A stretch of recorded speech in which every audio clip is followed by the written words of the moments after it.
안녕하세요. 세상 가장 친절한 안방주치 공개클리닉 웰 박민설입니다. 댁에서 정수기 다들 잘 사용하고 계시죠? 우리 몸에도 정수기 같은 역할을 하는 장기가 있습니다. 신장 또는 콩팥으로 불리는 이 장기인데요. 당연히 우리 몸에 노폐물을 잘 걸러주지 못한다면 우리 몸에 문제가 생길 수밖에 없겠죠. 오늘은요, 이 콩팥에 생기는 만성 콩팥병 그리고 의외로 많은 분들이 앓고 계시는 이 다낭성 콩팥병에 대해서 알아보는 시간 마련하도록 하겠습니다. 자, 함께 이야기 나눌 건강 MC 3인방도 오늘 함께합니다. 소개해드릴게요. 어서 오세요. 반갑습니다. 네. 반갑습니다. 뭐 팥으로 콩떡을 만든다고 해도 찰떡같이 알아들으시는 세 분이신데 다들 뭐 콩팥은 안녕하시죠? 네네. 예, 예. 오늘 강소리 씨 처음 오셨네요. 네. 반갑습니다. 네, 안녕하세요. 또두가 네 몸빛 색은 또두가. 안녕하세요. 강한소리 수리수리 강소리입니다. 반갑습니다. 어떻게 예, 평소에 반갑습니다. 콩팥 네. 질환에 좀 관심이 있으세요? 저는 모든 네. 저의 건강에 요즘 관심이 너무 많아요. 아. 이게 돌아다니는 직업을 하다 보니까 이 몸은 이런데 좀 빨리 노화가 오는 느낌이에요. 저는 그래서 요즘 건강에 아주 관심이 많습니다. 아우 얼굴이 이렇게 동안이신데 그냥 몸은 보통이 아니시군요 지금. 보통이 아닙니다. 제가. 아우 네. 큰일 씨는 났네. 공평하네요. 그러니까 다 줄 순 없지. 아니 저는 네. 그 엄마가 항상 자기 콩팥에 문제가 있다고 그래요. 네. 그래서 병원에서는 문제가 있다고 안 했는데 본인이 왜냐면 저희가 대식가 집안이거든요. 그러니까 많이 먹어요. 귤도 이렇게 소쿠리에 담아놓고 먹는 그런 집안인데 제가 보기엔 많이 드셔서 그런 것 같은데 자고 일어나면 붓는다고. 아. 나는 콩팥이 안 좋다. 아. 그래가지고 병원에 가봐야 된다. 맨날 이렇게 얘기하시거든요. 그래서 오늘 콩팥에 대해서 좀 제대로 좀 알고 싶습니다. 그렇네요. 네. 저는 뭐 별 문제는 없는데 실제로 지금 매일 만나는 친구들 중에 한 3분 정도가 조금 콩팥으로 고생하는 분이 있어요. 뭐 그래서 저는 좀 더 관심이 있고 오늘 좀 뭐 진전 이야기 좀 나눠보려고 합니다. 알겠습니다. 맞아요. 정말 TV에서 뭐 드라마로라도 한 번씩은 보셨을 겁니다. 주변에 없어도 정말 신장이 좋지 않아서 병원에 꼬박꼬박 방문을 해서 투석을 받는 분들이 많으신데요. 신장이 망가진 경우에는 이렇게 혈액 투석으로 우리 몸속 노폐물을 걸러내야 합니다. 우리 몸에 정말 중요한 장기인 이 콩팥 어떻게 잘 관리를 하고 또 건강을 지킬 수 있는지 오늘은요 신장내과 전문의 정현순 교수님과 이야기 나눠보도록 하겠습니다. 어서 오세요. 반갑습니다. 반갑습니다. 네. 반갑습니다. 와, 저희가 그 콩팥 이야기를 참 많이 들었는데 콩팥 진짜 중요하다 하는데 우리 몸에 대체 어떤 역할을 하는지 궁금합니다. 네, 콩팥은 우리 몸의 노폐물을 배설해주는 하수 처리장 또는 정수기 같은 역할을 해요. 자기 주먹 한번 이렇게 내보실까요? 주먹이요? 네. 한쪽 콩팥이 자기 주먹 한쪽만한 크기라고 생각하시면 돼요. 네. 오. 그렇게 크진 않죠. 예. 네. 이 콩팥 하나에 정수 필터가 100만 개 정도 100만 개요? 100만 개? 이거 하나에 100만 개나 들어있어요? 100만 개? 네, 그 필터가 우리 몸의 피를 지속해서 하루에 180리터 정도 80리터. 네, 계속해서 걸러주는 역할을 해요. 이야. 우리 혈액량이 한 4, 5리터 정도 네네. 되기 때문에 피를 하루에 40번 와. 정도 걸러준다고 생각하시면 돼요. 그 이외에도 수분 조절이나 혈압 조절, 또 조혈 기능, 뼈를 튼튼해지게 하는 그런 기능까지 굉장히 다양한 기능을 가지고 있습니다. 그렇구나. 그러면 손이 좀 많이 크거나 작거나 한 분들은 콩팥도 따라서 좀 크거나 작을 수도 있나요? 체격이 그만큼 손이 크면 체격이 그만큼 큰 거니까 아. 콩팥이 좀 클 수는 있죠. 하게 또 체격이 네. 크면 그만큼 혈액량도 많을 테니까 그렇죠. 손이 너무 작으면 이것도 좀 힘들겠네요. 저는 작아요. 키가 막 2m인데 막 손이 막 요만하면 나는 너무 작아. 아니 진짜 그러면. 손이 소리 주먹이 너무 씨는 작아. 괜찮아요. 체구가 아기 작기 좀 때문에. 작아요. 걱정 안 돼요. 하셔도 돼요. 괜찮아요. 저는 이 정도는 돼야 제 끼를 좀 보낼 것 마음껏 같네요. 먹고, 네. 주먹이 저한테는 딱 맞는 것 같아요. 네. 교수님 그러면은 지금 오늘 말씀하시는 게 만성 콩팥병이잖아요. 네. 그러면 만성 콩팥병은 어떤 병이고 어떤 네. 증상을 가지고 있습니까? 네. 만성이라는 말은 3개월 이상 지속적으로 콩팥에 무엇인가 손상이 오는 건데 여기에서 말하는 만성은 비가역적인 손상이 3개월 이상 되는 거라서 회복이 안 되는 거예요. 아. 네. 그렇구나. 아이고. 쉽게 말하면 콩팥이 일찍 늙는 병이 이 만성 콩팥병이에요. 정상적으로 이제 콩팥이 40살이 되면 1년에 1% 정도 콩팥 기능이 매년 떨어지는 것으로 돼요. 이제 시작이네요. 아이고, 이제 그렇죠. 시작이에요. 그러면 교수님 어떡해. 지금 만성을 제가 여쭤봤고 만성을 말씀하셨잖아요. 네. 그러면 급성도 있습니까? 그렇죠. 급성도 있죠. 급성은 갑자기 손상이 와서 네. 거의 완전히 회복하는 거, 90% 이상 회복하는 것을 급성 아, 신손상이라고 그렇습니까? 그러죠. 아, 네. 이 알겠습니다. 콩팥병이 그러니까 우리 옛날에 많이 얘기했던 만성 신부전. 이 신부전을 요즘 이제 이런 의학 용어들을 우리말로 좀 많이 바꾸잖아요. 네, 이 만성 맞습니다. 콩팥병이 같은 거라고 보면 되겠네요. 네, 동일한 용어. 아, 아, 네. 그렇구나. 신부전은 네. 좀 많이 들어보시죠? 맞아요. 네, 많이 들어봤어요. 네, 네. 네. 선생님 그러면 이 만성이라는 단어가 이렇게 꾸준히 계속 있는 거잖아요. 그렇죠. 그러면 네. 관리를 계속 해야 된다는 건데 그 단계가 다 있나요? 병의 진행에 따라서? 네, 저희들이 만성 콩팥병의 일반인의 이해도를 높이고 병의 심각도에 따라서 관리를 체계적으로 하기 위해서 5단계로 나누어 놨어요. 여기 국가검진 다들 하시죠? 네. 오는 건 다 해요.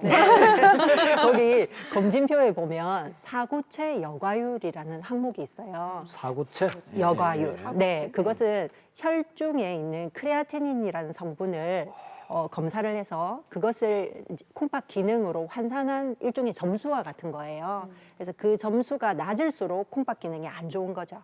그래서 건강검진에서 60점 미만이다 이렇게 나오면 병원에 가서 진료를 보시라 이렇게 리포트가 이제 나오게 되는 거거든요. 네. 근데 그래서 그 점수에 네. 따라서 90점 이상이면 1단계, 네, 60점까지는 2단계, 30점까지는 3단계, 그다음에 15점 미만일 경우는 투석이나 신장 이식이 필요한 그런 마지막 단계가 되겠습니다. 그렇네. 아이고. 사구체 뭐라고 아까 말씀하셨잖아요. 근데 네. 그 사구체 뭐라고요? 여과율. 여과율. 여과율. 네. 이게 검진표 검진표에 항목에 있는 나와 거죠? 있는 건가요? 어머 있어요. 그거 네. 못 봤어요. 본 적이 없어요. 아니 네. 우리가 아마 집중해서 안 봤을 거예요. 다음 주 이 시간에는 그 각자 네. 그 들고 오세요. 검진표. 네. 아니 하나씩 근데 신장을 봅시다. 어떻게 검사를 하는 거예요? 신장을 아, 뭐 네. 이렇게 뭐 간단하게. 자궁은 들여다보지만 신장은 어떻게 검사를 해요? 그렇죠. 피 검사와 소변 검사로 간단하게 알 수가 있으세요. 아, 그러니까 콩팥을 네. 이렇게 직접 보는 게 아니고 네. 콩팥을 통해 나온 소변과 혈액이 깨끗하면 콩팥이 좋은 거네요. 그렇죠. 아. 네, 네, 그럼 그- 정확합니다. 지금 말씀하신 그 네. 이렇게 수치나 그게 네. 건강 검진할 때 기본에 들어가 있습니까? 옵션입니까? 네, 기본에 들어가 있습니다. 옵션. 그렇습니까? 아, 좀 그렇잖아요. 풀옵션입니다, 교수님 풀옵션. 옵션이 뭐예요? 아파트예요? 죄송합니다. 아 진짜. 아니, 그럼 교수님 이 뭐지 콩팥병 우리가 신장이라는 그 단어가 너무 익숙해서 콩팥이란 말이 입에 잘 배지도 않는데 이 만성 콩팥병도 조기 발견하는 게 그 무엇보다 중요할 것 같은데 자기가 스스로 이렇게 체크해 볼 수 있는 증상들이 있나요? 아, 네. 환자분들이 가장 좀 걱정하는 증상이기도 하고 의사들도 중요하게 생각하는 증상 중에 하나가 붓는 거죠. 네. 우리 엄마. 아침에 일어났더니 걱정하시면 안 돼. 네. 네, 정도로 부어요. 붓는 경우 있죠. 네, 주먹도 안 눈이 져지고. 붓는다. 네. 내지는 오후가 되면 다리가 붓는다. 이런 증상들은 중요한 증상일 수가 있습니다. 그 이외에도 환자분들이 이유 없이 피곤하다. 내지는 뭐 입맛이 없다. 이런 것도 증상의 하나가 될 수가 있고요. 네. 또 이전에는 한 번 자면 아침까지 잤는데 최근 몇 달 동안에는 꼭 중간에 일어나서 소변을 봐야 되는 야간요. 이런 것도 중요한 증상일 수 있죠. 7, 8년 전에 뭐 제가 아시는 분이 이렇게 실제 있었던 일인데 소변을 이렇게 보면은 소변 색깔이 좀 진하대요. 병원에서 검사를 했는데 뭐 이렇게 뭐 돌이 있다 이래서 체크를 했는데 나중에 며칠 있다가 큰일 났어요. 그게 뭔가 혈뇨라고 해서 그래서 갔는데 바로 신장 뭐 투석이 들어가고 뭐 이런 심각한 일을 갔었고 지금도 고생하고 계시거든요. 네. 네, 소변 색깔도 굉장히 중요한데요. 정상적으로 몸 안에 물이 부족하면 소변은 진한 네, 노란색, 예. 물이 충분하면 투명한 색, 예. 이런 것들은 정상적인 거죠. 예. 그런데 소변이 콜라 색깔, 예. 짙은 갈색, 내지는 붉은 색깔 이런 경우로 나왔을 때는 특히 성인인 경우 바로 병원에 방문하셔서 정확한 검진을 받으셔야 됩니다. 그렇네요. 위험한 상황이네요. 예. 네. 진짜 증상이 나타나기 전에 미리미리 좀 관리를 해야겠습니다. 잘 관리를 하는 게 무엇보다 중요할 텐데요. 그럼 평소에 어떤 원인들 때문에 우리 콩팥이 좀 나빠질까요? 네, 다양한 원인 때문에 콩팥이 나빠질 수가 있는데요. 가장 흔한 것은 당뇨병. 당뇨. 네. 당뇨 합병증이 발생하게 되면 결국 2명 중에 1명은 투석이나 신장 이식을 받아야 되는 상황이 되고요. 당뇨 환자가 전체 만성 콩팥병 환자의 50% 가까이를 차지하고 있습니다. 그 다음 원인은 고혈압. 네, 고혈압이 한 30% 정도 차지하게 되고요. 예. 아까 앞서 말씀드린 그 필터, 네. 그곳의 이름이 사구체라는 거거든요. 예. 그 사구체에 여러 가지 면역적인 요인이나 여러 가지 요인에 의해서 염증이 생기는 만성 사구체 신염인 경우가 3번째를 차지하고 있고요. 4번째가 유전병인데, 유전. 네, 콩팥에 물혹이 많이 생기는 다낭 콩팥병. 아, 네, 이런 그렇네. 이유들이 네, 있습니다. 교수님 그러면은 네. 이게 지금 뭐 유전도 있고 여러 가지 당뇨도 있고 하지만 혹시 염증에 가까운 거니까 세균성이나 바이러스나 전염성 뭐 그런 원인은 없습니까?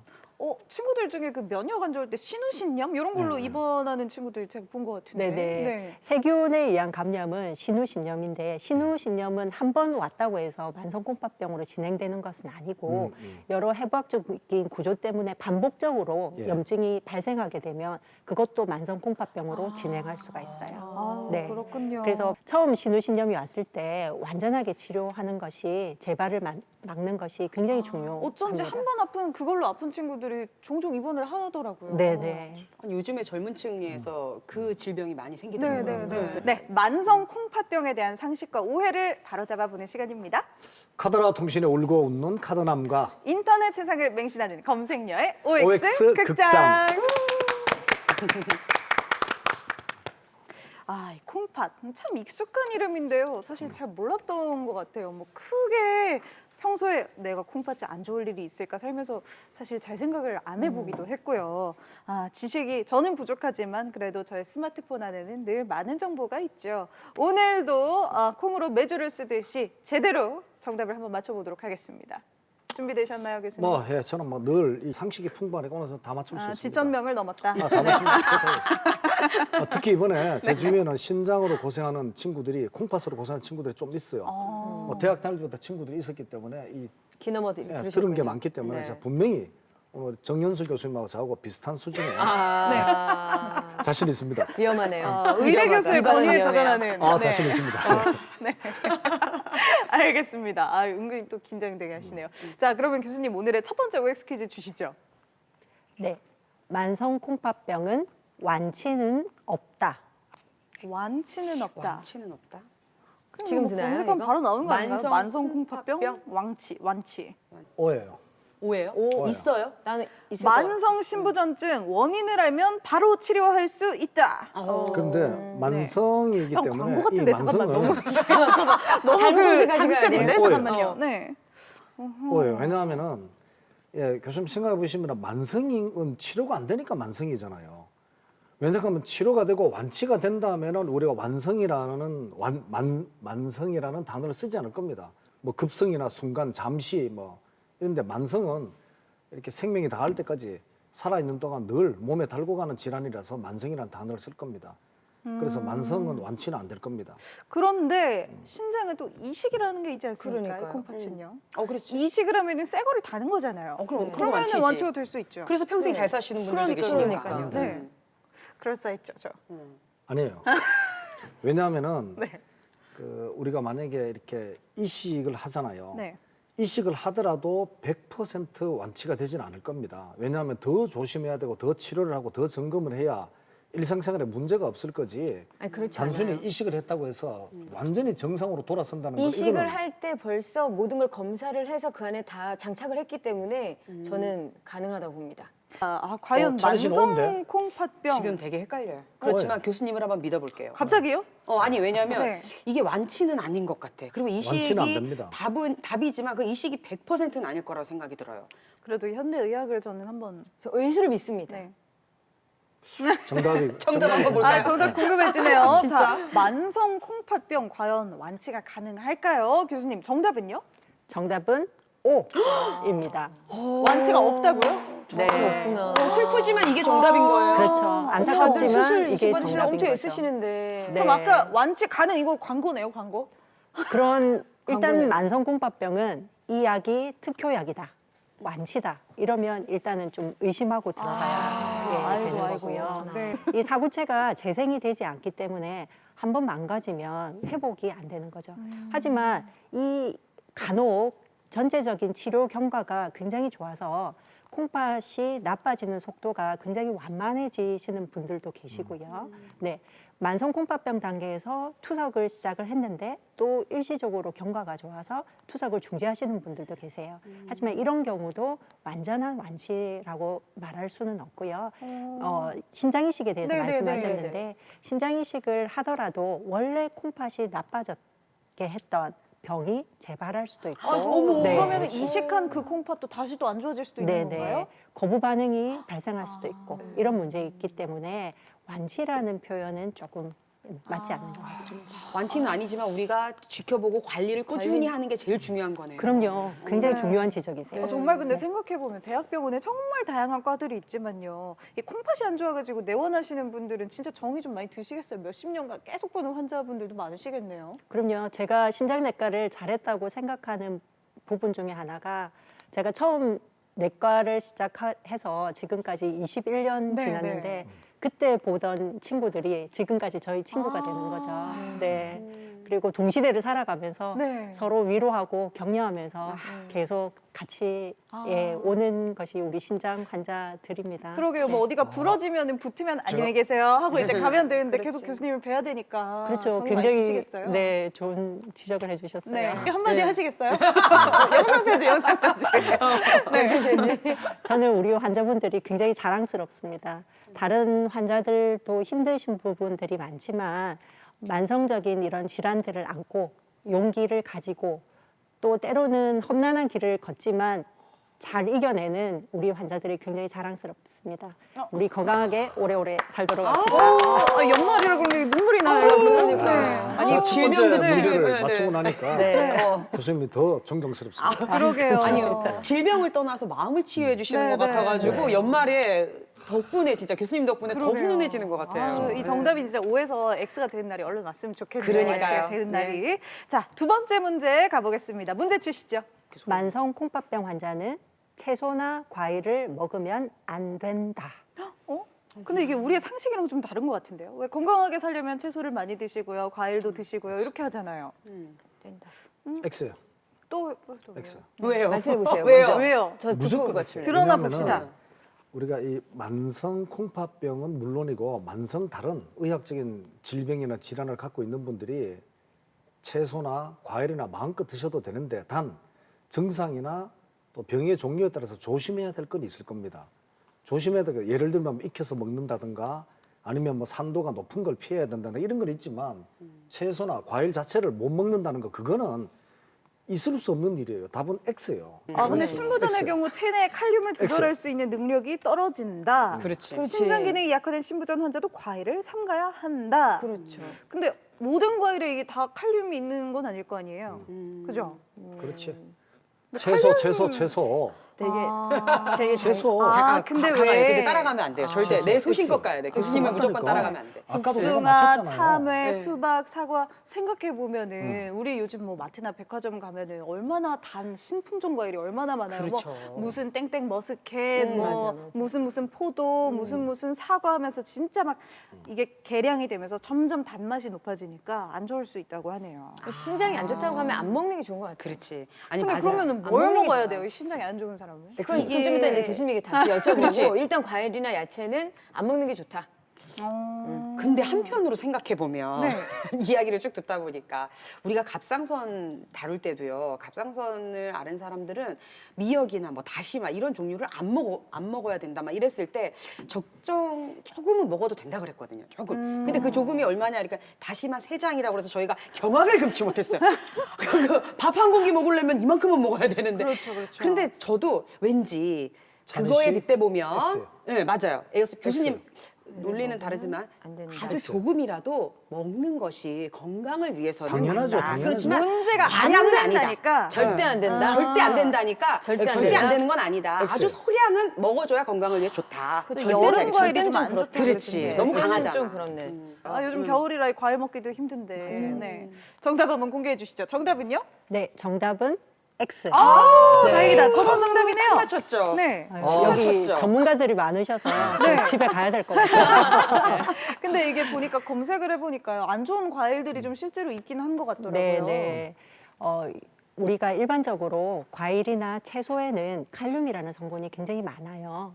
그런 칼륨이라는 성분은 만성콩팥병 환자들의 체내에 많이 들어왔을 때 제대로 배설이 잘 안 돼서 체내에 많이 축적이 될 수가 있습니다. 근데 이 수치가 너무 높게 되면 심장 부정맥으로 심각한 합병증에 이를 수도 있거든요. 그래서 매우 조심을 해야 되는 부분이기는 합니다. 하지만 이 칼륨이 많은 채소나 야채가 우리 콩팥 환자들한테 동일하게 좋은 식품이거든요. 아, 그래요? 네. 그리고 또한 우리 만성콩팥병 환자, 똑같은 만성콩팥병 환자더라도 칼륨 배설 능력이 굉장히 뛰어난 콩팥병 환자들도 있으시거든요. 그런데 일부 환자분들이 이런 내용을 인터넷이나 이런 데 찾아보고 인터넷 안 좋아. 아예 안 드시고 아주 위험해요. 아예 안 드시고 오시는 분들도 있어요. 네, 그래서 제가 이 OX 퀴즈에다가 문제를 네. 냈습니다. 먹어도 네. 된답니다, 여러분. 네. 많이 그래서, 드세요. 네, 많이는 네. 아니고 적당히. 네, 네. 적당히. 담당 교수님과 담당 의사 선생님과 상의를 해서 나에게 가장 적당한 양이 어느 정도 되는지 상의하셔서 드시는 것을 권장합니다. 전 진짜 이 과일 킬러거든요. 딸기는 그냥 씻으면 한 팩 다 먹거든요. 그러니까 저는 삼겹살 먹는 이유가 상추 먹으려고 먹는 거예요. 근데 뭐 세 장 먹으라 이러면은 진짜 속상할 것 같아요. 그러니까. 적정량이 좀 많았으면 네, 좋겠네요. 네. 건강에 두 분 좋으니까. 다 찬희 씨는 내 따라 오니까 계속 맞추고 있잖아요. 논리는 조금 다르지만 네. 일반적으로 색깔이 화려하고 네. 진하고 네. 채소는 초록색이 네. 이런 식품에 칼륨이 많아요. 네, 이런 칼륨이 많은 식품들이 네. 고혈압이나 다른 건강에도 굉장히 좋은 음식이에요. 네. 그렇구나. 역시 식습관도 전문의와 상의하는 게 그럼요, 정답이군요. 그럼요. 네, 네. 적당히 먹는 거. 아유, 적당히 골고루 잘 섭취하는 게 중요하겠습니다. 어느새 마지막 문제인데 마지막 문제 주시죠. 네. 만성 콩팥병 환자는 특히 겨울을 조심해야 한다. 조심해야지. 특히 겨울을 조심해야 한다? 저는 그 얘기는 들어봤어요. 우리 혈압 있으신 분들, 뇌혈관 질환 이런 거 어르신들은 겨울을 특히 조심해야 한다고. 근데 사실 우리 콩팥병은 소변이랑 연관이 있잖아요. 근데 우리가 주로 여름에 소변을 많이 보지 않습니까? 땀도 물을 많이 흘리고, 먹으니까 그죠? 더우니까. 네. 응. 그럼 차라리 여름을 조심해야 되는 거 아닐까요? 특히 여름에 땀으로 많이 나가지 소변을 많이 보나요? 저는 일단 검색해 볼게요. 어렵네. 교수님은 어떠세요? 그 말도 일리가 있네. 아, 정말 운동할 때는 어려운데? 화장실 땀으로 안 많이 가니까. 나가니까. 그리고 이게 겨우 모든 이게 질환을 다 가지고 계신 분들은 보면 아, 어렵네. 너무 덥거나 너무 춥거나 한 거는 어느 질병이나 다 안 좋은 것 같아요. 제가 맞아, 보기에는. 특히 겨울에 조심하라는 건 그건 무조건 조심해야 될 것 같아요. 제 생각에. 그리고 성인병에서 발생하는 당뇨나 고혈압 이런 걸 가지고 있으신 분들이 이 콩팥병에 많이 걸리신다고 하니까 그런 질병은 겨울을 조심해야 되거든. 맞아요, 맞아요. 갑자기 추워질 때 혈관이 좁아지고 겨울이 맞는 거지. 조심해야지. 아니 왜냐하면 어디가 아프면 한 군데만 아픈 게 아니잖아요. 그렇죠, 그렇죠. 여기도 아프고 저기도 아프고 여러 가지 복합적으로 이렇게 아픈 게 들어가기 때문에 겨울에 특히 조심해야 되지 않을까요? 저희가 검색을 해봤는데 네. 특히 겨울을 조심하라는 이야기는 없지만 기사 제목을 봤을 때 만성 콩팥병 환자의 건강한 겨울나기라는 제목보다 건강한 여름나기라는 제목이 더 많아요. 그럼 여름을 조심해야 된다. 아, 여름 나기가 많아요? 네. 땀으로 많이 나가는데 물을 많이 안 어렵네. 드셔서 혹시 더 안 좋아질 수 있어서 이거는 여름나기가 데이터 있는 숫자입니다. 건가? 겨울나기 방법이라는 기사 수보다 여름나기 기사 수가 더 많아요. 어려운데? 빨리 쓸수 말씀해 있죠. 보세요. 저는 그러면은 일단 X를 가보겠습니다. 왜 이렇게 네. 조용하세요, 이렇게 교수님? 조용하세요, 기사 지금? 수를 한번 믿어봅니다. 조심해야 된다. 조심해야 될 거예요. 왜요? 조심해야 된다. 왜요? 이유를 얘기해 주세요. 왜냐하면 이제 이유를 약간 만들어내는 콩팥은 콩팥은 아까 급조된 교수님 이유. 설명하실 때 뭐 몇백만 개의 필터 이런 말씀하셨잖아요. 혈액에 걸러주는 정화 장치. 근데 겨울이 되면은 체온이 내려가잖아요. 춥고. 그러면 아마 혈관이 수축이 될 겁니다. 그럼 당연히 혈액 순환이 더디고 나빠지겠죠. 그나마 당연히 콩팥의 기능도 그만큼 나빠질 겁니다. 그래서 저는 겨울에는 특히 조심해야 됩니다. 저번에 저희가 그 혈관 질환 관련 이야기를 한 적이 있었죠. 그때 그러면 더운 나라에 사는 사람들은 어때요? 했을 때 오히려 더운 나라에 사는 사람들이 수명이 더 짧다 그랬습니다. 그렇죠, 그렇죠. 기억나시죠? 오예요. 근데 그 더운 나라 분들은 네. 콩팥 문제는 없어요. 확실합니까? 확실해요. 동남아에는 콩팥 질환이 없다. 아니 수분이 너무 더우니까 땀 나면 너무 많이 빠지고 그리고 더우니까 물을 먹으면 너무 많이 들어오고 이 과하게 수분이 들어오고 나가는 게 콩팥에 더 무리를 줄 것 같아요. 자, 네. 이렇게 또 갈리는데요. 네네. 아, 교수님한테 정답 얼른 여쭤보겠습니다. 정답은요? 네, 정답은 O입니다. 조심해야 돼요. 네, 조심하셔야죠. 아니 기사는 건강한 여름나기 기사가 더 많던데 이게 어떻게 된 근데 일인가요? 우리 패널들께서 상상력이 풍부하셔가지고 네, 그 교수님, 내용을 교수님. 조금 잊어버리시고 상상력 아니에요. 헛소리를 많이 제가 했다. 답변 드리는 거는 상상력이 아닙니다. 상상력이 아니에요. 네. 왜요, 우리 교수님? 만성콩팥병 환자들은 심혈관 질환이나 뇌혈관 질환을 같이 가지는 경우가 굉장히 많습니다. 그리고 이 두 가지 질환이 제1의 사망 원인이기도 하거든요. 네, 그렇죠. 그래서 아이고. 겨울철과 같이 아침, 저녁 내지는 새벽 특히 네네. 기온차가 심한 경우에 심장혈관이나 뇌혈관에 문제가 생기는 경우가 정확하네 내 대답이. 네, 맞습니다. 제가 정확한 거죠. 이게 네. 하나만 아픈 분은 없는 거예요. 맞아, 맞아. 다 여러 복합적으로 오는 거예요. 근데 여름 나기도 굉장히 중요하거든요. 그러니까요. 네, 네. 왜냐하면 콩팥병 환자들은 내 몸에 체액이 아주 정확하게 적당하게 존재해야지 좋은 거거든요. 그러니까 땀을 너무 많이 그렇죠. 흘리거나 땀을 소변을 많이 너무 흘리거나. 많이 보거나 뭐 네. 이래도 안 좋은 거네요. 장염이 생겨서 뭐 설사를 했거나 토했거나 탈수. 이럴 경우에 네, 콩팥이 잘 흔들립니다. 그래서 여름도 굉장히 중요하고 네. 그리고 겨울도 겨울 나름대로 중요하고 아, 계절을 동반해가지고 더 조심을 또 해야 되는 질환이 바로 이 콩팥 관련 질환이군요. 겨울나기 여러분 안전하게 건강하게 잘 하셔야겠습니다. 오늘은 우리 박희진 교수님의 완승이네요. 아유, 감사합니다. 네. 감사합니다. 감사합니다. 예, 교수님, 그럼 만성 콩팥 이런 질환들은 물론 우선은 노화가 중요하지만 대충 우리나라에서 어느 정도 환자가 있습니까? 분포는 어떻습니까? 네, 만성콩팥병 환자들이 굉장히 많이 늘었죠. 두 가지 이유인데요. 예. 일단은 고령화 사회가 되면서 당뇨병이나 고혈압을 가지고 계시는 환자의 절대수가 많이 늘었습니다. 예, 예. 다음으로는 건강검진을 환자분들이 많이 하시면서 숨어있는 만성콩팥병 환자들이 많이 바깥으로 나오게 됐죠. 그래서 한 통계에 따르면 우리나라 인구의 10명 중에 1명. 네, 만성콩팥병. 네, 굉장히 많죠.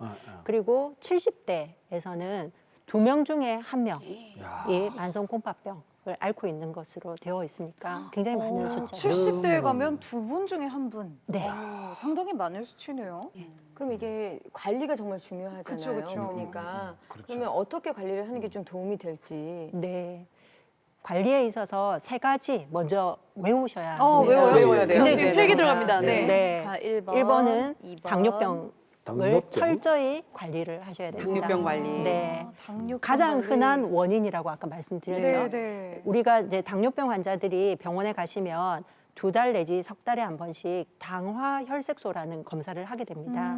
이 당화혈색소는 2, 3개월 동안의 평균 혈당을 점수로 나타낸 거예요. 그래서 이 점수가 7점 이하일 때 굉장히 좋습니다. 네, 그래서 7점 항상 당화혈색소가 7점 미만을 받으시도록 노력을 하셔야 돼요. 두 번째는 고혈압 관리. 아, 고혈압. 그래서 네. 겨울철이 또 중요하다고 하셨죠? 네. 혈압은 콩팥 기능과 거의 세트 메뉴예요. 굉장히 잘 조절하셔야 돼요. 그래서 환자분들에 따라서 조금씩 차이는 있지만 평균 130에 80 미만은 유지하시도록 최선을 다하셔야 돼요. 네. 세 번째는 요단백이 나오는 경우인데요. 요단백? 환자분들이 소변으로 단백뇨가 나오는 경우가 있고 나오지 않는 경우가 있는데 그럼 뭐 나오지 그 않는 소변에 경우는 단백질이 같이 나오는 그렇죠. 게 뇨단백인가요? 네, 혈액 안에 있는 단백질이 소변으로 빠져나오는 거죠. 필터가 고장이 났기 때문에 소변으로 빠져나오는데 요단백이 빠져나오는 환자가 나오지 않는 환자에 비해서 경과가 굉장히 빨라요. 네, 그래서 단백뇨가 하루에 1000mg 미만, 적으면 적을수록 더 좋죠. 네, 적을수록 좋은 것으로 되어 있습니다. 그래서 이 세 가지 수치를 잘 기억하셨다가 내가 혈당은 잘 조절되는가, 혈압은 잘 유지가 되고 있는가, 요단백은 감소되고 있는가 이런 것들을 늘 점검하시는 게 굉장히 중요하죠. 그러면은 근데 이- 강소리 씨는 네. 평소에 건강 관리 워낙 잘 하실 것 같아요. 동안이시고. 저는 관리를 뭐 잘 하는 것보다 그냥 좀 잘 먹고 잘 운동하고 그 건강 검진 꼬박꼬박 받고 아까 말씀하신 대로 그 사구체 네네네. 지수 그런 네. 걸 이제 하나하나 본 적은 없지만 뭐 건강 검진을 이렇게 받아서 거기서 이상이 있는 거는 또 따로 항상 체크를 하고 그렇게 하죠. 네. 교수님 그러면 요즘 이렇게 보면은 혈당량도 본인들이 체크할 수 있는 기계들이 있잖아요. 네, 네. 또 리트머스 시험지처럼 이렇게 체크하는 게 있고 그러면은 신장 기능이나 콩팥 기능도 조금 문제가 있는 분들은 자가 진단할 수 있는 간단한 키트나 뭐 그런 도구들은 없습니까? 피검사 사구체 여과율은 피검사로만 가능하기 때문에 예. 자가 진단은 할 수는 없고요. 그렇습니까? 네, 소변에 요단백이나 음. 혈뇨가 나오는가에 대해서는 자가 진단으로 이렇게 소변 네, 시험지 담그는 것으로 검사를 하실 수는 있습니다. 네, 하지만 그렇게 되면 아까 이제 증상이 나타나면 너무 늦었다고 말씀하셨으니까 네, 일찍 병원 가는 게 중요하겠네요. 아니 예. 근데 교수님 엄마가 아까도 뭐 붓는데 자기는 콩팥이 안 좋다고 그랬잖아요. 근데 또 하나 하는 게 자기가 약을 먹거든요. 고혈압 약을 드시는데 약을 먹고 감기약도 먹으면 이렇게 자꾸 더 붓는 것 같고 더 안 좋아지는 것 같다고 하는데 이런 것도 약물들도 영향을 미치나요? 콩팥에? 굉장히 네. 영향을 많이 미치는 거죠. 네, 많은 약들이 콩팥을 통해서 대사가 되거든요. 네, 그래서 대표적인 약들이 소염 진통제, 스테로이드, 오. 네, 그 다음에 우리가 컴퓨터 단층 촬영을 할 때 사용하는 조영제 이런 것들 콩팥에 나쁠 수가 있고요. 네. 또 성분을 명확하게 알 수 없는 건강 보조식품 복약을 한 다음에 콩팥을 나빠지는 경우도 있기 때문에 복약 전에 자신의 주치의와 잘 상담하셔서 결정을 하시는 게 중요하겠습니다. 선생님 아까 그 뭐 과일 이런 걸 많이 먹으면 별로 안 좋다고 그랬잖아요. 제가 트로트 가수를 하다 보니까 이렇게 다니면 팬분들이 즙을 정말 많이 주시거든요. 아 맞다. 건강즙. 네, 건강즙 네. 이런 걸 많이 주시는데 그런 거는 괜찮나요? 그것도 굉장히 좋은 질문이세요. 네, 콩팥 일반적으로 정상 콩팥을 가진 분들은 즙이 좋죠. 좋은 음식이죠. 그 안에 이제 영양 성분이 굉장히 그 농축되어 있기 농축된 때문에, 거잖아요. 네네. 아침에 3개 먹고 왔거든요. 어떤 거 드셨어요? 어떤 거? 비트, 사과, 거기다가 석류. 네. 저는 호박즙 한 번씩 먹거든요. 과하네, 붓기 때문에. 과하네. 아, 너무 과하다 이거는. 네, 저희들이 만성콩팥병 환자들한테 네. 채소나 야채를 적절하게 먹도록 교육을 하는데 즙은 삼가하십시오라고 이야기하는 경우가 많아요. 네, 즙. 그 한 봉지에 네, 칼륨이 너무 농축되어 있기 때문에 하루에 뭐 한 팩, 두 팩, 세 팩 이렇게 맞아, 드시다 맞아. 보면 응급실에 오시는 경우가 하기야 많이 맞아. 있을 수 집에서 있어요. 사과즙 같은 거 짜보면 알지만 네. 집에서 사과 한 개 먹기도 버거운데 서너 개는 짜야 이게 한 팩 정도 분량 나오고 뭐 그렇잖아요. 조심하는 게 좋겠네요. 저도 좀 자제하겠습니다. 오늘 거의 아침에 그러면 아침에 육백미리 과일을 몇 먹고 개를 왔거든요. 드신 거? 600ml를 과일을 한 와인샷하고 한 왔는데. 상자를 드셨네요. 한 소쿠리. 좀 자제하겠습니다. 아니 그러게요. 저는 교수님 제가 진짜 궁금한 거는 제가 드라마를 정말 좋아하는데 최근에 제가 동백꽃 필 무렵이라는 드라마를 너무 네. 재밌게 봤어요. 그런데 그 안에서 동백이 엄마도 신장병을 앓았거든요. 아 동백이가 그래서 신장 나중에 맞아, 엄마한테 맞아. 드리려고 그래서 엄마가 그러잖아요. 떠났잖아. 맞아. 거기서 나 주지 말라고. 너 건강하게 살라고. 그러니까 나 동백이가 울었잖아. 나는 네. 유전이 안 됐다. 난 유전병이 없을 거다. 이러면서 난 주겠다. 막 이랬거든요. 맞아, 이 맞아. 콩팥병이 유전이 되는 거예요? 네, 동백이 엄마가 앓은 만성 콩팥병의 원인이 유전성 다낭 콩팥병이죠. 이 병은 유전이 될 수가 있습니다. 유전율이 조금 높은 편이죠. 그런데 대부분의 콩팥병은 유전이 되지는 않습니다. 간혹 이런 경우는 있어요. 내가 환자인데 사촌 중에 콩팥이 또 안 좋은 사람이 우연히 같이 있는 가족력이 있는 아, 경우는 있을 수 네. 있지만 일반적으로 콩팥병이 유전병이라는 인식은 잘못된 인식이라고 말씀드릴 수 있겠습니다. 그렇군요. 저희가 지금까지 만성 콩팥병 이야기를 했었는데 유전 확률이 조금 있는 게 이 다낭 콩팥병 이 말씀을 해주셨습니다. 요거는 그러면 콩팥병 앓는 분들 중에 어느 정도 비율로 다낭 콩팥병일까요? 네, 다낭 콩팥병은 상염색체 우성유전. 어렵네요. 네. 어렵습니다. 고등학교 때 배우셨죠? 아, 제가 이걸 배웠어요? 문과여가지고. 고등학교 때 배웠나? 네, 우성유전이라. 우성유전이면은 네. 그 유전 확률이 좀 높은 거 아닌가요? 그렇죠. 네. 공부했네. 유전 확률이 50%는 되는 거죠. 50%나요? 네. 오, 그런데 내가 환자인데 내 자녀가 3명이다 이랬을 경우에 셋 다 유전자를 물려받았을 수도 있고요. 셋 다 유전자를 안 물려받았을 수도 있어요. 그것은 확률이니까. 그런데 만약에 유전을 내가 받지 않았다 이렇게 되면 그 병은 그 대에서 이제 끝나게 되는 거죠. 다행히. 앞서 말씀드린 대로 이 다낭 콩팥이 만성 콩팥병의 원인이 되는 경우가 4번째 원인으로 굉장히 흔한 편이에요. 그런데 이 유전 질환의 치료가 이렇게 딱히 아주 탁월한 치료가 지금까지 없었기 때문에 환자분들이나 일반인들 일부 의료진에게조차도 관심이 조금 떨어져 있었던 그런 질환이 되겠습니다. 그럼 선생님 이렇게 콩팥병이 여기 딱 있잖아요. 그럼 콩팥병 중에 유전이 되는 다낭 콩팥병이 있잖아요. 그럼 그것 말고도 콩팥병의 종류가 좀 여러 가지가 있는 거예요? 그렇죠. 만성 콩팥병이라는 큰 테두리 안에 여러 원인이 있는데 당뇨 때문에 나빠질 수 있고 고혈압 때문에 나빠질 수 있고 다낭 콩팥 때문에 나빠질 수 있는 거죠. 근데 다낭 콩팥병이 일반인이나 환자분들이 잘 알지 못하셔서 제가 오늘 조금 자세히 말씀드리고 싶은 부분이 되겠습니다. 지금 이 사진 한번 보겠습니다. 교수님, 그러면 이게 이제 콩팥 사진인 거죠?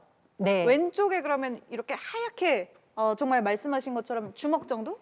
이렇게 하얗게 있는 게 이 콩팥인 건가요? 네, 왼쪽 사진을 보시면 네네. 왼쪽에 있는 콩팥이 밑에 회색깔 동그라미가 하나 달려 있죠. 뭐 하나 네네. 달렸네요. 저런 게 이제 일반적인 무록입니다. 무록은 50세 이상이 되면 정상적인 콩팥 노화 과정에서 한두 개 생길 수가 있어요. 네, 이런 것은 걱정 안 하셔도 됩니다. 네. 오른쪽 사진을 보시면 동글동글한 회색 동그라미가 이렇게 많죠. 네. 다양한 크기의 무록이 전체 콩팥에 골고루 이렇게 존재하는 것이 다낭 콩팥병입니다. 근데 이 무록이 20대 젊은 나이에서부터 존재하고 점점 나이가 들수록 성장하는 게 이 다낭 콩팥병이죠. 네. 이렇게 사진으로 보니까 차이가 확연하네요. 네. 10대 후반, 20대 이때부터 콩팥에 무록이 생기기 시작을 오른쪽 해서 축이 보니까 나이, 그리고 네. 왼쪽 축이 콩팥 콩팥 기능 기능이네요. 퍼센트. 네. 네. 그래서 콩팥이 점점점 40대, 50대를 거치면서 콩팥이 커지는 거죠. 저 큰 콩팥이 정상적인 필터를 압사시키는 병이 이 콩팥인 거죠. 예. 네. 그런데 이 평균 투석을 하게 되는 나이가 53세로 비교적 이른 나이에 네네. 투석을 하게 되는 병이 이 다낭 콩팥이고요. 콩팥 기능이 보통은 일반 환자에서는 아까 사구체 여과율로 콩팥 기능을 초기에 알 수 있다고 했는데 다낭 콩팥은 초기에 알 수가 없어요. 그래서 가족력이 있으신 분들은 병원에 오셔서 내가 다낭 콩팥이 있는지 상태가 어느 정도 되는지 정확하게 진단 받아 보실 것을 권해드리고 싶습니다. 사진으로만 보면 이 무록을 이렇게 떼기만 하면 괜찮을 것 같다라는 생각이 드는 거예요. 왜 이렇게 네. 뼈로지 짜듯이 네, 그렇게 이렇게 톡톡톡 탁 레이저로다가 네. 딱 하면 안 네. 되나? 그런 그렇게 생각이 들어요. 물어보시는 분들이 정말 많아요. 네, 근데 너무 많아서 그렇게 할 수도 없고 하더라도 다시 재발하고 네, 이렇기 때문에 할 수는 없어요. 그렇군요. 무섭구나. 그러면은 어쨌든 뭐 이렇게 원인은 좀 달라도 어쨌든 필터가 망가진다는 거는 같으니까 증상도 비슷하겠네요. 조금 달라요. 그래요? 네네. 이 다낭 콩팥병 환자들은 어린 나이부터 고혈압을 가지고 있는 경우가 많아요. 80%가 고혈압을 가지고 있고 20% 정도에서 요로결석을 동반하는 경우가 많습니다. 그리고 낭종에 염증이 생기거나 낭종이 터지거나 이래서 혈뇨나 옆구리 통증 이런 것을 호소하시는 분들이 많아요. 이러한 증상이 35세 이전부터 만약에 발생을 했다면 환자의 경과가 조금 안 좋은 쪽이기 때문에 더 빨리 병원에 가셔서 상담을 좀 받아보시는 걸 권하고요. 그 외에도 간에도 50% 이상 낭종이 같이 생기는 것으로 돼 있어요. 그래서 간 낭종이나 콩팥 낭종이 너무 크게 되면 복부 팽만감 때문에 소화기계 증상을 호소하시는 경우도 많습니다. 네. 그리고 가장 중요한 것은 뇌동맥류가 생기는 확률이 일반인보다 굉장히 높으세요. 그래서 다낭 콩팥병 환자분들은 10명 중에 1명, 네. 가족력 중에 뇌동맥류를 앓으신 분이 있으신 분들은 그것보다 더 많이 뇌동맥류가 발생을 할 수가 있습니다. 그래서 뇌동맥류에 가족력이 있거나 두통이 잦다거나 이런 증상을 가지시면 병원에 가셔서 검사해 보시는 것을 적극 권하고 있습니다. 들으면 들을수록 이게 치료도 쉽지가 않고 정말 관리를 잘해야 될 것 같다는 생각이 드는데요. 가족력이 있으면 50% 정도는 유전이 된다고 하니까 이거는 그냥 뭐 그렇죠. 이거 피할 수가 없는 거잖아요. 그럼 이 관리를 평소에 잘해야 될 것 같은데 어떻게 관리해야 돼요, 선생님? 네, 관리 방법은 여기서도 세 가지 외우시면 여기서도 네. 세 가지. 네. 아, 오늘 뭐 필기가 많네요. 네. 네. 첫 번째는 물 많이 마시기입니다. 아, 네. 근데 물혹인데 물 많이 마셔도 괜찮아요? 네, 그렇게 생각들도 하시더라고요. 네.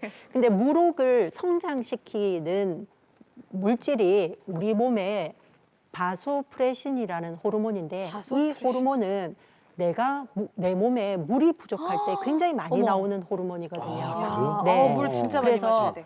저희들이 환자분들에게 기본적으로 하루에 2리터 내지 2리터? 3리터를 마셔서 3리터. 이 바소프레신 호르몬이 분비가 되는 것을 줄여주도록 그렇게 교육을 하고 있습니다. 참 이게 맥주 일반. 2000cc 마시는 분들은 많아도 물 리터 이렇게 잘 안 드시더라고요. 내 말인 맥주. 거죠. 그 얘기는 아닙니다. 진짜. 그 얘기는 아니고 누가 다른 누가 그렇더라. 왜 이렇게 찔리지? 그 얘기는 아니고. 공감해요, 공감. 네네. 네. 그럼 두 맥주로 번째는요? 맞히시면 안 돼요. 네. 두 번째는 카페인이 이 낭종의 성장을 또 촉진하는 것입니다. 안 좋은 거 카페인. 다 마시면 마시면 안 오늘 되는 녹화 거네. 들어오기 전에 또 커피 원샷 때리고 들어왔는데. 카페인 무릎이 맞아요. 있으신 분들은 카페인을 가능한 섭취를 금하시는 것을 또 권해드리고 있고요. 세 번째는 철저한 혈압 관리. 혈압. 네. 혈압이 되게 이 중요하구나. 가족력 있는 분들의 혈압 진짜 관리 잘 네. 하셔야겠어요. 앞서 말씀드린 대로 고혈압이 아까 교수님 예. 얼마 미만으로 유지하라고 제가 말씀드렸죠? 80에서 130 유지하라고. 오, 정말 야, 교수님 왜 이렇게 박수를 받으시는 거야? 제가 단순 안 든든하게. 기력은 좀 좋습니다. 네. 근데 다낭콩밥병 환자들은 50세 미만 콩팥 기능이 정상일 경우는 110에 70 미만. 110에 70. 네, 굉장히 그 목표가 높아요. 예. 네, 그래서 철저하게 혈압을 관리하시도록 그렇게 교육을 하고 있습니다. 아유 그렇군요. 물을 진짜 많이 마셔야 되겠다. 우리 녹화 끝나고 다 아시죠? 좀 마셔야 되겠어요. 네. 술을 먹지 말고 꼭 물을 아니요, 먹고. 술 말고 네. 커피 안 되고 물. 커피 안 네. 됩니다. 네. 아 진짜 근데요. 뭐 물 많이 마시고 카페인 적게 하고 혈압 관리하는 게 중요하다고 하신 만큼 이게 탁월하게 한 번에 딱 되는 이런 치료법이 없다는 얘기 같아요. 아, 네. 안타깝게도 이 유전병이라는 것은 조금 환자들이나 의료진이 일부 포기하고 지내는 그런 경우가 많았죠. 네. 아, 그래요? 그런데 다낭콩팥병의 치료에 대한 연구가 본격적으로 시작이 된 것은 20년이 안 됩니다. 네. 네. 그런데 최근에 이 콩팥의 성장을 억제시켜주는 약이 효과적인 약이 이제 나오게 된 거죠. 외국에서는 조금 더 이른 시기에 시작을 했는데 우리나라에서도 작년 5월부터 이 약이 보험이 되기 시작을 했습니다.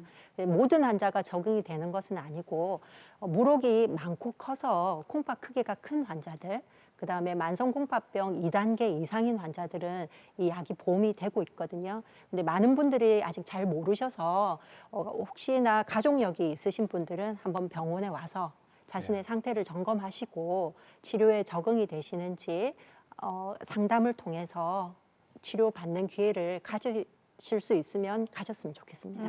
네. 지금 그런 치료법이나 약이 개발되고 있지만 결국은 신장 이식이 가장 뭐 이렇게 효과적인 치료 방법이라고 말씀하시잖아요. 그러면 신장 이식은 뭐 절차나 방법은 어떤지, 또 신장 이식하고 나서 뭐 주의점이나 이런 건 어떤 게 있습니까? 네, 우리가 만성 콩팥병 5단계에 이제 다 다르게 되면 혈액 투석이나 신장 이식을 하게 되죠. 혈액 투석은 일주일에 3번 병원에 오셔서 4시간 정도 투석 치료를 받고 이제 집에 귀가를 하시게 되고요. 예. 신장 이식은 일단은 주실 분이 있어야 되죠. 네, 아, 가족 그렇네요. 중에 한 분이 콩팥을 하나 주시든지 아니면 뇌사자 기증을 받으시든지 이런 것을 통해서 신장 이식을 받으실 수 있습니다. 근데 신장 이식은 일단은 좋은 치료긴 하지만 주셔야 되는 분들이 있기 때문에 저희들이 혈액투석, 신장 이식 어떤 것이든지 환자가 받을 수 있는 치료들을 권해서 잘 받아 나가실 수 있도록 도와드리고 있습니다. 그리고 뭐 치료약이나 기계들이 10년, 20년 다르게 굉장히 많이 좋아졌거든요. 네, 그래서 우리 환자분들이 어려운 치료지만 또 이 좋은 치료를 통해서 건강을 되찾고 있고 또 용기를 내서 열심히 치료하고 계셔서 치료 성적은 굉장히 그런 상태입니다.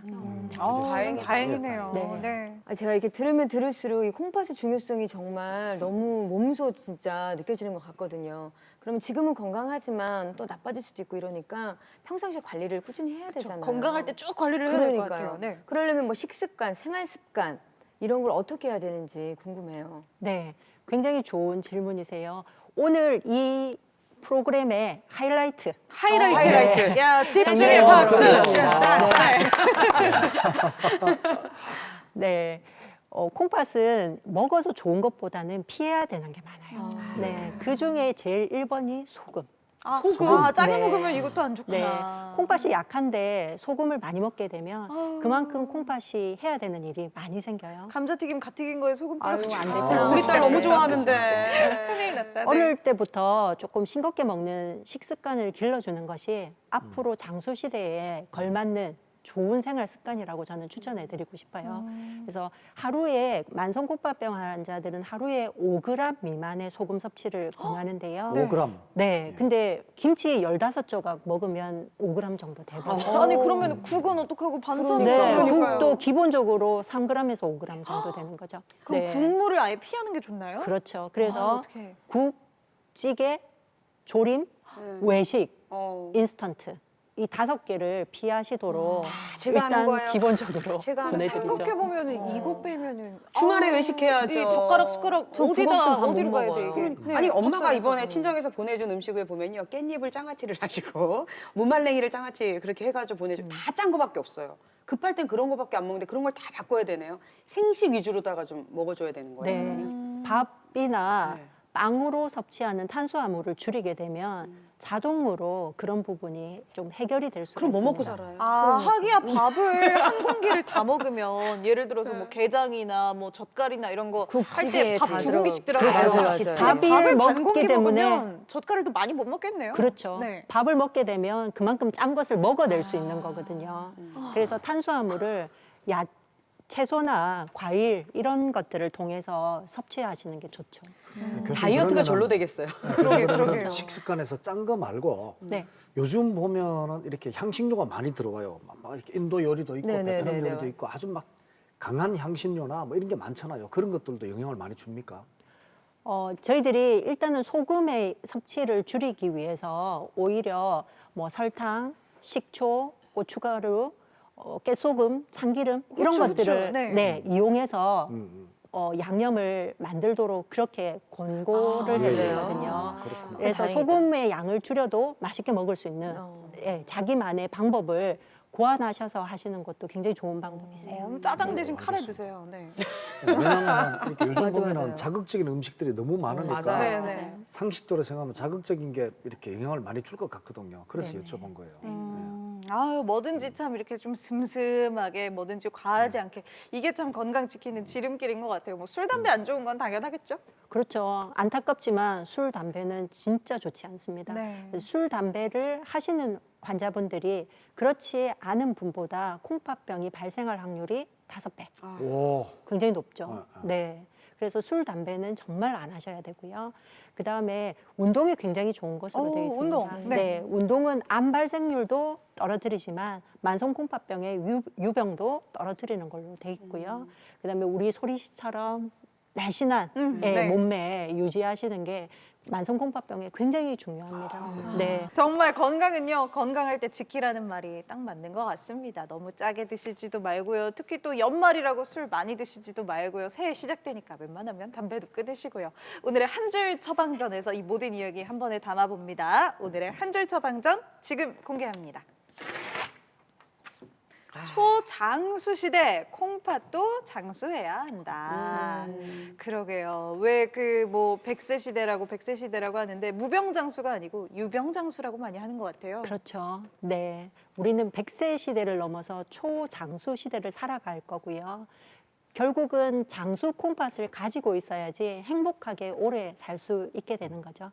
다 함께 노력해서 장수 콩팥을 만들어 봅시다.